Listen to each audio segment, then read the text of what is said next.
Hey, everybody, and welcome to the final post-game show of the 2025 season. This is Across the Pitch on the AAT Sports Network. Today is November 23rd, 2025. What a day for Philadelphia sports. A day that we will all hope to forget, but a day we likely won't forget for quite some time. My name is Mike Barrera. If you've never watched the show before, right now, I am just sharing the Facebook link for this show on the Philadelphia Union page so they all can watch it on Facebook. It's already been shared on Twitter. If you haven't followed us yet, it's AAT Sports Network on Facebook, YouTube, and Twitter. My handle, mbarrera1323. The Philadelphia Union had a rare opportunity. They had a chance to not only have home field advantage to the Eastern Conference playoffs, but they had a chance to host MLS Cup. And if you remember from the 2022 season, the tiebreaker between LAFC and us, we end up having to travel out to LA for the MLS Cup. So this time around, this year, we had the chance to host it. And the stars just felt like they aligned perfectly this season, right? You have the pairing with Jovan and Danley seemingly fit perfectly together. Glessis is back to his old defender of the year self. Makanya steps up and has a great season. Frankie Westfield has evolved into the player we hoped he was. Ty had a strong season. Bruno Damiani came on a little bit later. Milan Lasky, Tanner hit on him. Quinn Sullivan had a good year. Everything seemed to fall into place, even when Quinn got hurt and he had his torn ACL, and we hope he's recovering well. Even after that, the Union just seemed to be a team that could withstand it all. And entering tonight, I frankly felt pretty optimistic. I did. I felt optimistic. I know historically speaking, and I don't know the numbers, so you'll have to do your research yourself.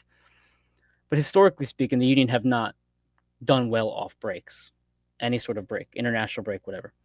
And that was a concern for tonight's game. And if you read my match report on AAT Sports Network, you know that was something that was a concern entering today. And a lot of fans would have said the same thing. Will this team come out rusty? Will they come out slow? Will they come out sloppy? Will they come out sluggish? Now, Bradley Cornell, in his press conference during the week, suggested no, they've been training in a very intense manner. Apple commentators mentioned that today as well. They were training in as much of a simulated game as they can to keep the intensity up, to keep the fire up. And I thought, this isn't Curtin. Right? Curtin's historically blown these big games. This is not Curtin. We've seen what Cornell has done already in his first year. We'll be fine. And it just wasn't. It flat out wasn't. And I know Valerie, so our good friend Valerie, joined us all the way from Australia, says, I really can't believe this happened. So good morning. I think for you, it's around 11 o'clock in the morning, 10:30, 10 o'clock. So you'll have to correct me on the time change there. But Valerie, I appreciate you joining us on this Monday morning for you. She says, I really can't believe this happened. I can't either. I'm still trying to process this. And it's funny because when you don't want to do something, when you want to avoid something, you procrastinate, right? Like, oh, I gotta call that person. I don't really want to have this uncomfortable call. I'm gonna delay a couple minutes and kind of delay the inevitable. That's how I felt entering this show. I thought, man, I don't really want to talk about the Philadelphia Union right now. And I'm not going to be joined by anybody. Jillian Calder at the stadium, Todd's at the stadium, Jose's at the stadium. It's just me tonight.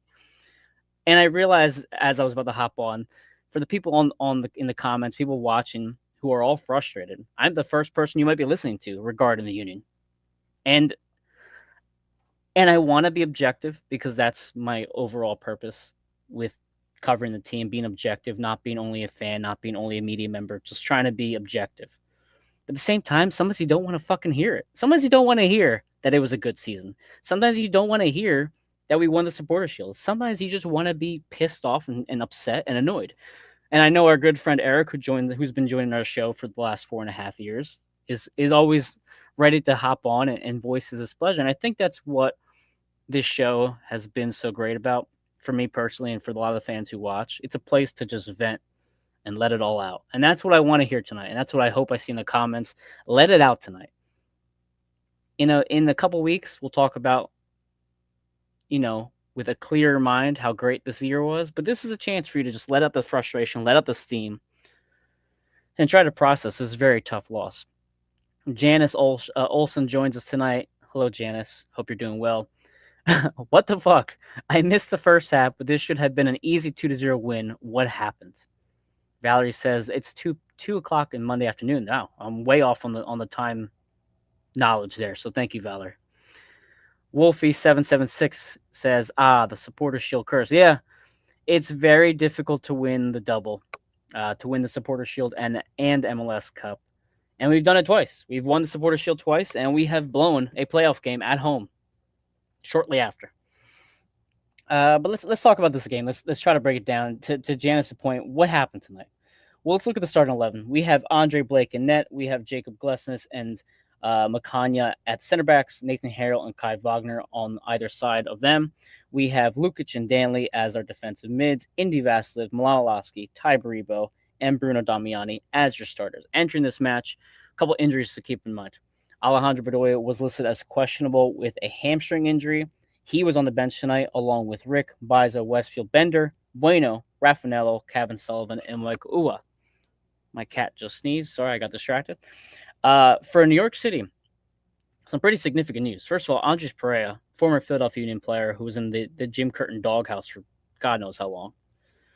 He had a pretty gruesome injury against Charlotte. He was out today. Of course, not a massively impactful player, but he's a role player, obviously a very talented player as well. He was out, and he will be out for quite some time. But, of course, Martinez as well injures his knee playing for Costa Rica, and he's out. Now, if you read my match report, he had, I believe, 19 goals in his 33 games, about 35 to 40% of the New York City goals this season. Again, you'll have to fact check me. I'm kind of just talking off the top of my head right now, but that was a massive loss for New York City. Not even just for today's match, but for the rest of the playoffs. And I immediately thought of what happened against Chicago. Zinkernagel, who is arguably the newcomer of the year in MLS and who's arguably Chicago's best player, he was out for the first game against Chicago. And now you have this happen to New York, and he's out tonight against Philly. I'm thinking, again, the stars seem to be aligned perfectly for the Union. You have a banged-up New York City squad who played an extra game 2.5 weeks ago. You're at home.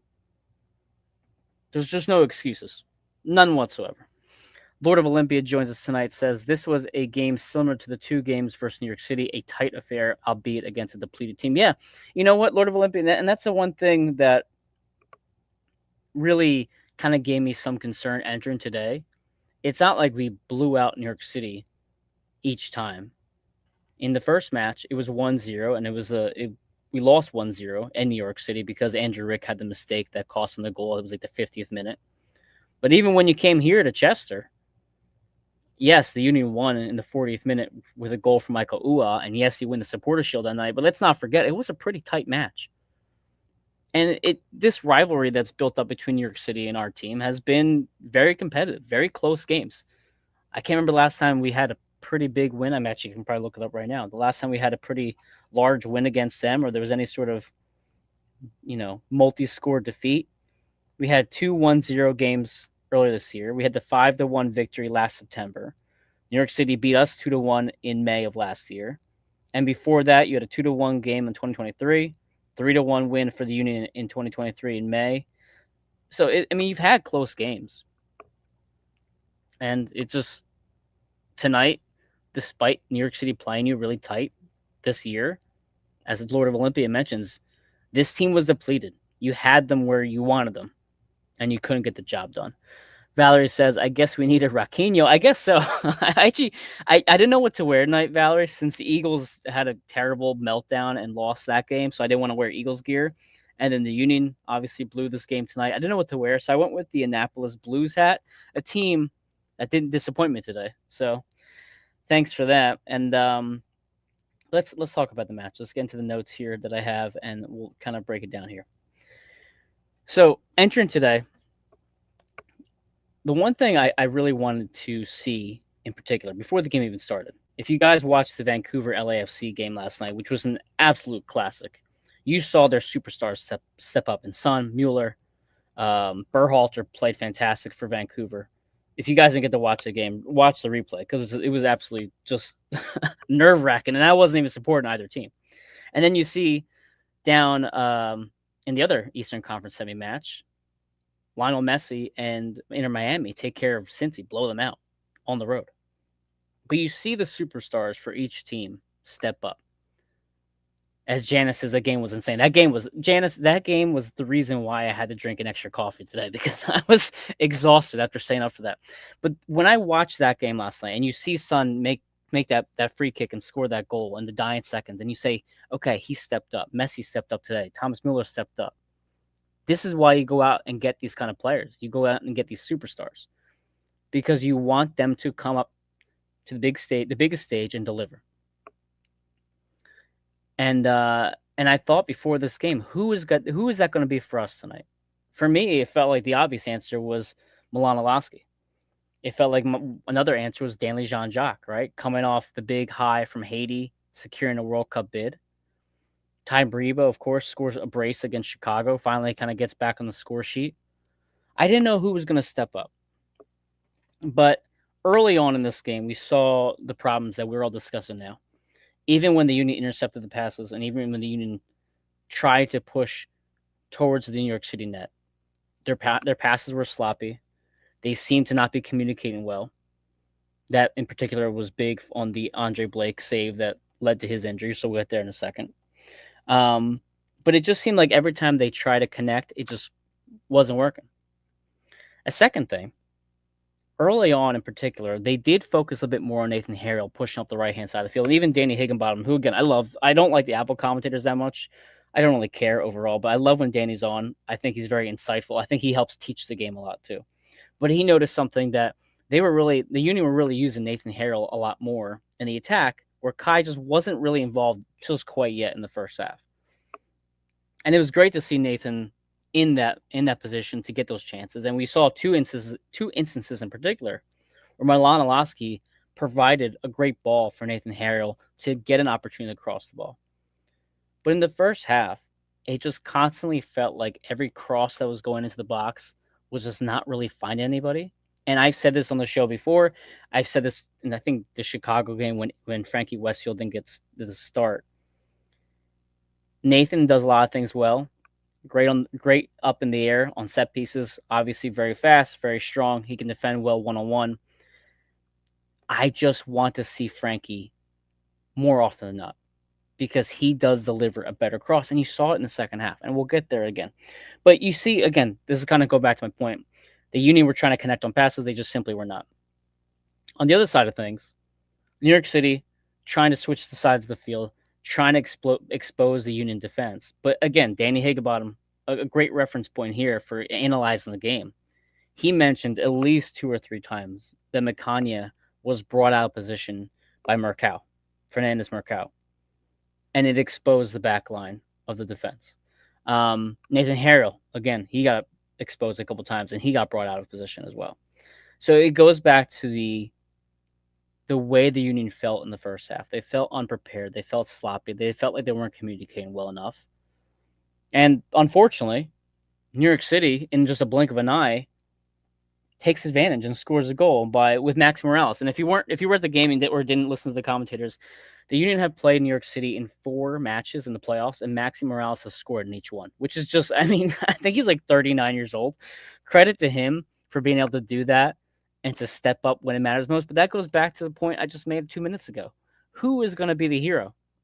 And for New York City, they're down their hero, essentially, Missy Martinez. And I know Mercado has been a breath of fresh air from them, and they've been 6-1 on the road since he's been added to this roster. So obviously he brings a lot to the table. But Morales, along a veteran in MLS, steps up for them when they needed most, and it was a great finish. And Andre Blake was just left out to dry. And it was a shame because Andre stepped up a lot tonight. And we're going to get to his tough injury, and we're going to get to that in a second. I'm going to bring up a couple comments here. Ellie Lacosta 5078 says, Bariba with a yellow, but he should have stayed in the match over Bruno. You know, that's an interesting one. Ellie, I really was kind of torn on that as well. I think considering the physicality of the match, you take him out because of the yellow card. But yeah, I was a bit surprised. I mean, I think the best moment for Bruno Damiani was around, I think, the 21st minute. Yeah, 21st minute. You see how strong he is an athlete and how well he can defend the ball from the defenders. And he rips off a great shot in the 21st minute. And that's exactly what I want to see out of Bruno Damiani, using his body, trying to attack defenders.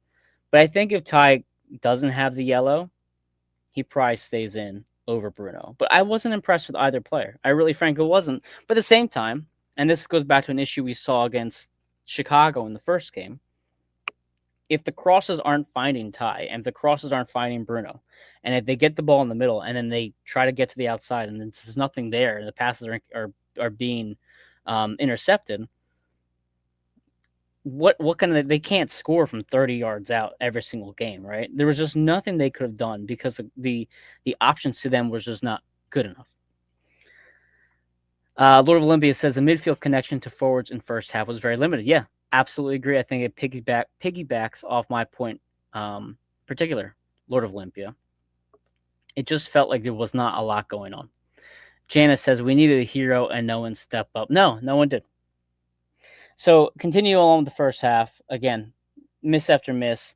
I thought Indy Vasiliev was very involved. Again, referencing a team that came out rusty, a team that looked a bit, I don't know, out of sorts. I thought Indy Vasiliev was very engaged early on. I thought he was trying to make things happen and get creative. I could say the same thing about Makanya, even though Makanya had a couple moments where you were kind of hoping he was in a better position or made a better pass. He was trying to get things started.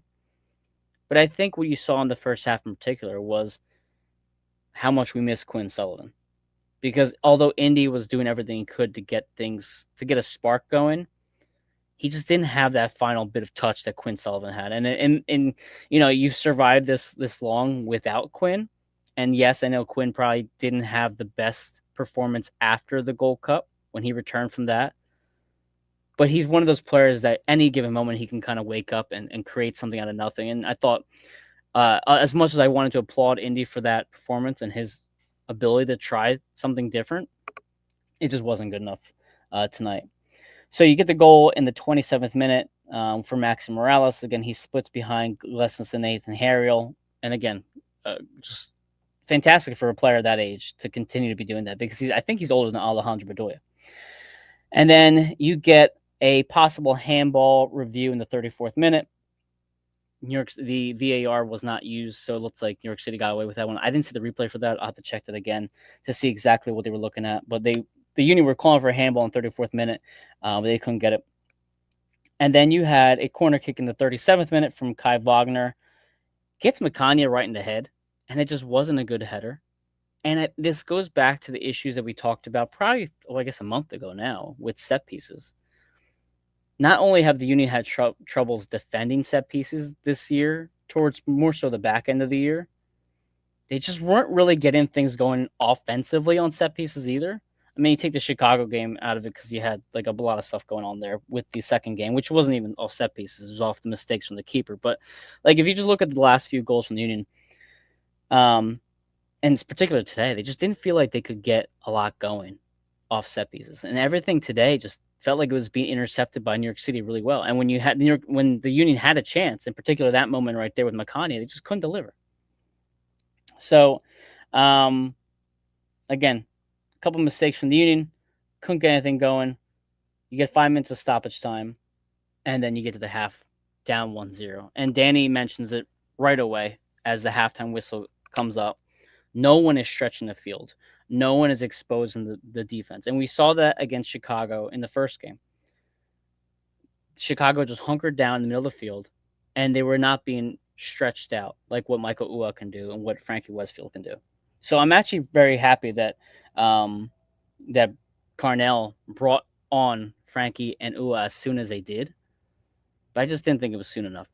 Lord of Olympia says VAR did a check on the handball. Okay, perfect. Thank you. Deliveries were destined to far posts, often too high or too long. Yeah, exactly. Thank you. Worded it perfectly there. It just didn't feel like it hit that sweet spot, which we saw at the very, very end of this match in terms of the crosses. But it just didn't feel like the set pieces were finding that area that we really wanted to find. So At the halftime break, the commentators mentioned that Bradley Carnell said that the team was not aggressive enough. They were too passive, and New York City came out more aggressive. And that in particular bothered me because if you're training for 3 weeks to mimic a real game, what more can you do to come out with more intensity? I don't understand why the Philadelphia Union in particular, and I mean this bunch has been mixed up since Curtin's time with the club. Obviously, Jovan, Danley, Macania, Frankie, Bruno Damiani, players that Curtin didn't really have. Even with that new fresh blood in the mix, the core of this team, which I guess would be Bedoya, Glesnes, Ua, Kai Wagner, and Blake, it just doesn't feel like this team can get up after these long pauses, which I mentioned earlier. So to hear Bradley Cornell say that at the halftime break and say, yeah, New York City came out hungrier. We were not aggressive enough. That bothers me. And it frustrates me because if you can't get up for a playoff game, if you're not chomping at the bit in the first 45 minutes, I don't know what will get you up. And then we had the biggest thing that I thought might wake up this team. There was a miscommunication between Lukic and Glesnes. A brief moment there where they couldn't exactly decide on the ball around midfield. New York City takes the ball away, and Andre Blake is caught out of position, very far off his line. I don't know who kicked the ball, but New York City kicks the ball, and it's clearly going to the net. And Andre Blake, absolutely hauling ass, dives. Oh, it's champing at the bit. It's not. Wait, it's not chomping. It's I guess because you want to be a champ. I don't know. Thank you, Hoagie, for joining me. That's true. Horses don't chomp. You know what, Hoagie?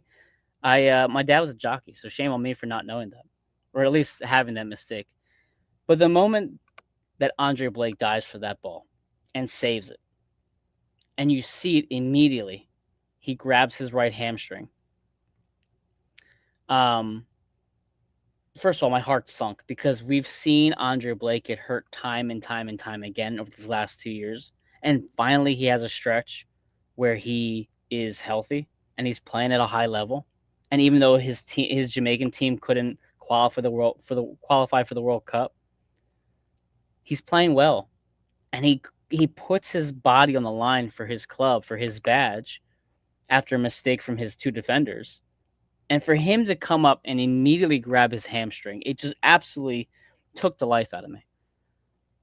Now, granted, I had a lot of faith in Andrew Rick, and we saw today what Andrew Rick can do. He came up big with 2 saves. One was called for offside, but besides the point, he came up big when he needed to the most. But at this point, I'm thinking it's like the 50th, 60th minute. Andre Blake gets hurt. It's a pretty dramatic moment. He makes a heroic save at that point. I'm thinking, okay, this is when it's going to happen. The players around him are going to see this moment, and they're going to rise to the occasion and step up. And unfortunately, even though Frankie came on afterwards, and even though Ua came on, it just didn't feel like it was still enough. New York City was still doing everything possible to intercept the passes, and even when the Union had chances, they couldn't find anybody in the box.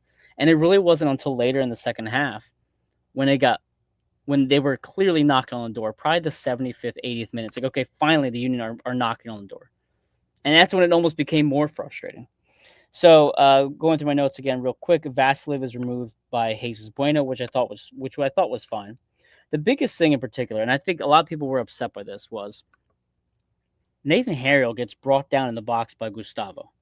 It looked to me like he may have clipped him with his legs. Now, it seems like from VAR's review, it was simply just shoulder-to-shoulder contact. Maybe Nathan embellished it a bit too. But I'm a little surprised that the referee didn't look at it, just considering the magnitude of the moment. I mean, Gustavo didn't go for the ball. He went right for Nathan Harriel's body. I don't know if anybody wants to comment here what they thought about the moment. I thought at the very least that would have been a turning point for the Union to at least get it looked at, maybe get some life under them, some juice under them. But I thought that might have been a blown call by the ref. And I thought the ref was a bit ticky-tacky today. I thought he was quick for the whistle early on. He had like 3 or 4 cards in the first half in particular, which I wasn't exactly thrilled about. I thought he was okay tonight. I thought he was just a little whistle happy. But again, I really was expecting them to at least review that, but he didn't. Whatever. But you come into this final portion of the second half, these final 15, 20 minutes, and Lord of Olympia nails it right here. Absolutely fabulous save by Freese several times. In particular, the save that he makes on Frankie Westfield from point blank range was something that we saw from Andre Blake over the last several years. Honestly, that save reminded me of the Nashville save that Andre had, I think 2 years ago. It might have been in the first match at Geoda's Park when Ua scored the first goal at Geoda's Park. I'm fairly certain that Andre Blake had a similar kick save in that match, but it reminded me of that, and I thought to myself, like, oh, great. Of course, a former Union keeper plays well in a big moment. When have we seen this before? We saw this, right? Or we saw this with in 2022 MLS Cup, and now we see this here with Matt Freese stepping up. But I mean, the save that Matt Freese made in that moment, and then if you fast forward to the very end of the match, Milan Lasky rips one from like 25 yards out, and he dives and just gets a fingertip save on that one. I mean, kudos to Matt Freese. He stepped up when he needed to. He's obviously gotten recognition for the U.S. men's national team. He's obviously becoming the keeper that we all thought he could be behind Andre Blake. But it just absolutely killed you. But the one in particular that made me realize tonight was not our night, there was a brief moment when Frankie Westfield, again, crossing it a little bit better than Nathan Harriel. Frankie crosses the ball to Danley Jean-Jacques. And this was, as the ball was going, I'm like, okay, this is the moment where our hero is going to step up. And I don't know what happened to Danley. I don't know if he tripped. I don't know if he misjudged the ball with any spin that was on it. But that was the most awkward and uncomfortable header that I have seen in quite some time. And he just whiffs on the header. I think he barely gets it. Bruno then tried to like bicycle kick it in. But this reminded me also of the missed opportunity that Danley had against Miami earlier in the year. After they tied it 3-3, there was a very brief moment at the very end of that match where Danley missed the chance from like 5 feet away. And he's had, I think, 1 or 2 chances prior to this game where he's had a really good chance on that, and he just completely whiffed on it. And then we saw this again today. I'm thinking, like, I think if you could say who was your team's best player overall this year, probably Danley is arguably your best player offensively, defensively, athletically, what he brings to the table, his skill set. You could argue that Danley is your overall best player. And for him to miss that header in that moment, it just broke my heart. Not only for him, but like, okay, they're not going to win this game. They're not going to at least tie this game, let alone win this game. I'll go to the comments. I see a couple things popping up here. Janice says, can't even blame the refs who blew this game ourselves. Yeah, I know. You're absolutely right, Janice. We can't blame the refs. Yes, was it possibly a missed call and with not getting the penalty kick for the Union? Sure. But when you're at home against a team that is depleted, you can't blame the refs for that. Janice also says, fucking Freese. Such love-hate for that guy. Yeah, I love to see him do well because he is such a great person. I remember I think he was on a Wisfist Bank commercial too, back when he was with us for a brief period of time. Just a really great guy. I wish him nothing but the best moving forward. If anybody's going to win an MLS Cup, I hope it's Freese because he deserves it. But tonight, I was like, man, oh man, that a lot of hate for him tonight. SC says, wish Frankie would have went for far post on that chance. Yeah, I don't even know if he had a chance to do it. I think he just reacted so quickly, but it was tough. And even you saw shortly after as well, Frankie Westfield, who's probably offside at that point, misses a volley from point blank range. So again, tough moments there for the Union. But you saw as the game was now coming to the dying minutes, the Union were knocking on the door more and more often. Kevin Sullivan comes on. He actually opens his first few minutes with a really nice pass to Bruno to set up a corner kick. And you're thinking, okay, we got some more life. It was clear there was some more pep in the step for the Union that final 10, 15 minutes or so. But at that point, it was too late. It just was way too late. And there was nothing you could do about it. And as the clock ticked closer and closer, like I just realized that this is it. The season's over. As Colin says here, embarrassing. No words. Just pissed off. I hate New York City FC and losing to those fucks. Yeah, it's. I don't know who I'd rather lose to. Like, would you rather lose to Nashville for a 4th time this year? Probably not. Would you want to lose to Miami again after they embarrassed us at Leagues Cup in the first season with Messi there? Probably not. I don't know who I wouldn't mind losing to. Maybe Chicago. Maybe. Orlando, maybe. I don't really have a huge beef with them. But it's tough to lose New York City, you know? You'll talk about the Red Bulls rivalry with the Union. It's not really much of a rivalry anymore, considering how handily the Union have played against them and how impressive they've been over the last 5 or 6 years against the Red Bulls. I'd say New York is probably our biggest rival now, especially after the COVID Eastern Conference Final, and then we beat them in the next year's Eastern Conference Final, and now they beat us in this Eastern Conference semifinal. It feels like New York City is becoming our biggest rival overall. This just adds to the story for next year. It does, and it's going to add to the drama that we have. I'll keep going through my list here. Yeah, I mean, again, Matt Freese stepped up when we needed him most.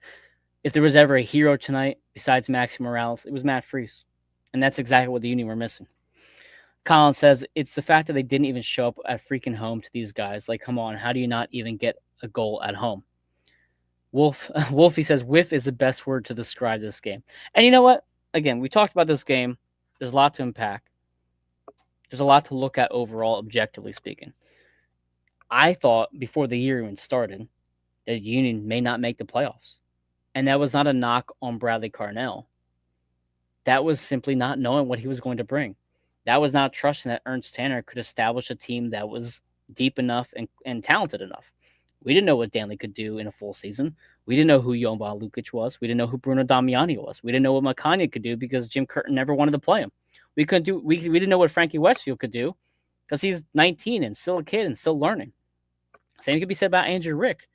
For as talented as Andrew Rick is and for how much love we have for him and how well he's done in Union 2, we didn't know how he was going to step up in Andre Blake's place.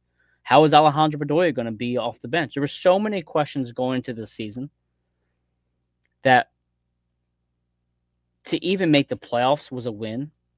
To be first place in the Eastern Conference was a win. But to win the Supporter Shield in the first year, next year and probably the year after, we're going to look back on the season and say, yeah, it was a successful year overall. And we established a great culture and future for Bradley Carnell moving forward. But expectations changed throughout the season. And as Janice says here, it was a heartbreaking way to end the season. And yeah, that's exactly it.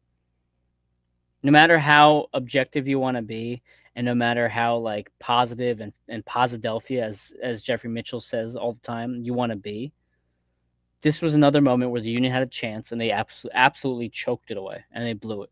And it reminded me of all the painful losses they've had over the past, 10, 15 years. And it doesn't make it any easier to know that players like Michael Ua are probably not coming back. You know, you don't know if Andre Blake will be healthy for a full season next year. Is Alejandro Bedoya done after this season? I don't know. What's going to happen with Quinn? What's going to happen? Is Danley going to get moved? We don't know. And on top of all that, and a topic that I'm not going to discuss more than 10 seconds right now, on top of all that, you have this drama now with Ernst Tanner. Is he going to be back next year? What will happen if the allegations are confirmed in the reopened investigation to be true? Does Jay Sugarman cut ties with someone like that? We don't know. And who's going to take his place? There's a lot of question marks entering next year, and it sucks when you had a team that was so likable. And that was the thing that I think a lot of us really enjoyed about this year. It wasn't that they were just winning games. It's that they were likable from top to bottom. Jovan Lukic became a fan favorite in the first, month and a half? Danley Jean-Jacques, a fan favorite. Even Jesus Bueno, obviously, we love Choo Choo. All these players across the board were likable, enjoyable players. And we wanted to see them win something that we've all been craving for, and they fell short. And it's tough because there are teams that win that are not enjoyable to watch, like the Philadelphia Eagles. They're 8-3, and yet every single week it drives me nuts watching them because of how they perform every single week. We just didn't have that with the Union. We didn't have that unlikable player or frustrating portion of the season. It was a great year, and it was a lot of fun watching these people play. Actually, a couple good points in the comments right now. I'm gonna add to this in a second. Valerie says, regarding Blake's injury, my goalkeeper's son said goalies aren't meant to run that fast. Yeah, that's true. He really extended himself there, and I feel bad for Andre.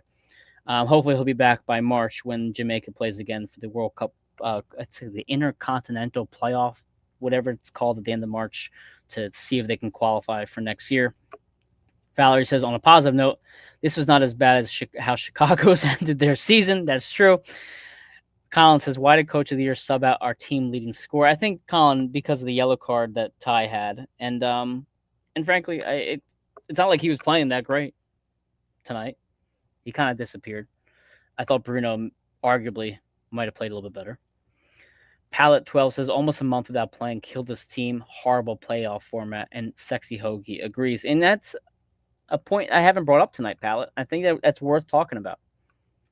We have this new release schedule starting in 2027, 2026, 27.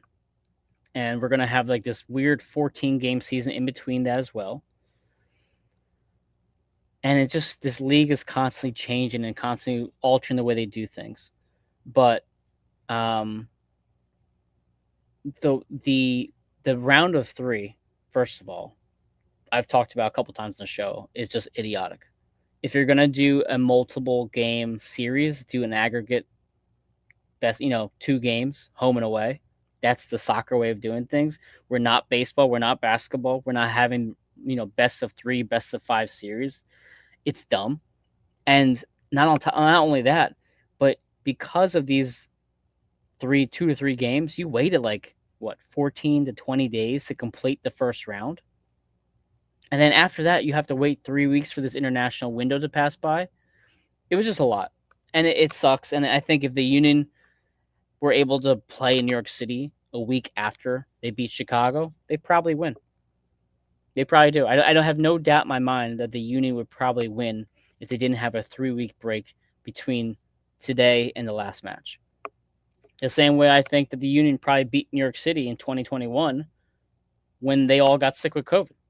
It just always felt like again, everything lined up so well for this season, but it always feels like eventually something will come around that's so out of our control, that's so unexpected to just ruin our playoff chances.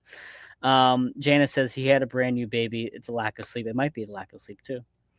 But I think, Pal, back to your point, the playoff format. Just 2 things in particular. One, the best of 3 series sucks.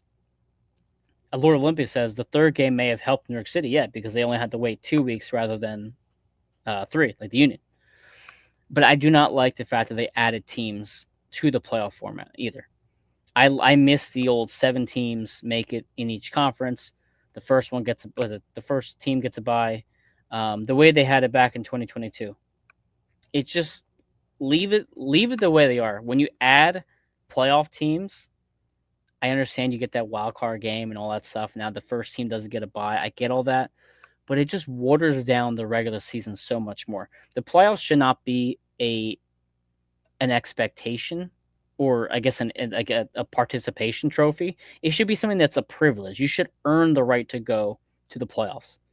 The fact that 9 teams out of 15, 16 in the Eastern Conference can make it, it's absurd. It's ridiculous. And it's honestly, again, goes back to last year. I know Todd Lewis always says that if you can't make the playoffs in this MLS format, you should get fired as a coach. And that's exactly what happened with Jim Curtin. But I don't like it. And now that you have this new playoff or this new season format, I don't know if they try to change the playoffs again. But again, there's a lot of things to discuss with how MLS and Apple have run this league and how they orchestrate things. And you even see issues like last night with the turf out in Vancouver with players getting hurt and just the overall way that the field plays. There's a lot of things that MLS does wrong with how they're trying to grow the game. And I think this playoff format is partially a part of that. And then you have the 3-week break in between, which is obviously not their fault. They can't control everything, but it ruins a product. It ruins the momentum that some of these teams had. Valerie says, "Oh, what did Baribos have?" I'm not sure what gender the baby was, but yeah, I think he had a baby. Janice says, "Money grab with the best of 3. Dumb. Union raised my seats 40% for this playoff game. No, thank you. 40% for the playoff game, and they didn't show up for it." Janice, I'm sorry about that. That they even tried to pull a fast one on you. And then Wolfie says Brebo has been off for a while now. Yeah, if you ignore the Chicago game, the second game against Chicago, Ty Brebo went through a very long scoring drought. And really, it was that first. Let me see how many goals Ty Brebo scored this year. You're gonna bear with me as I go through my phone real fast. Ty Brebo had a crazy hot start to the season. We all know. I think he had he was leading the MLS in goals for the first month of the year. But then when you look beyond that, I'm trying to think of the lineup. Ty Brebo, Ty ended the year with, come on, 32 matches, 18 goals, and 3 assists. I think he had 10 goals by the first, by May or so. So really, I mean, you had 8 goals to finish the year. It's not exactly fantastic.